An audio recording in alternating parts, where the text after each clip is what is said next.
There will be massive consequences for Russia if it renews its aggression, by which I mean economic, financial, and other consequences, as well as NATO almost certainly having to reinforce its positions on its eastern flank near Russia, as well as continuing to provide defensive assistance to Ukraine. We are looking at taking steps that we have not taken in the past, and that the consequences for Russia would be severe.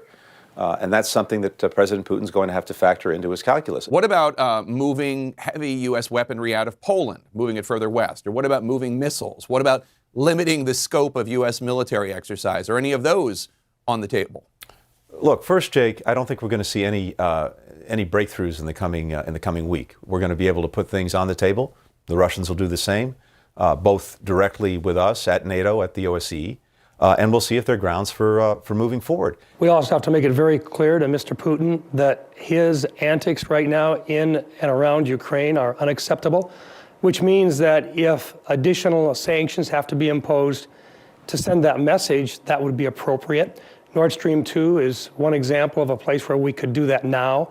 The president has the authority to do so. And I think sending a message to Mr. Putin that he's going to get a lot more accomplished using diplomatic means rather than threatening to invade is something that we should be very, very firm about. Do you think an invasion of Ukraine is likely? Look, I can't tell you whether it's likely or not. I can tell you this. We're committed to dialogue and diplomacy to see if we can resolve these challenges peacefully. That is by far the preferable course. It's by far the most responsible course. But equally, we're prepared to deal very resolutely with Russia if it chooses confrontation, if it chooses aggression.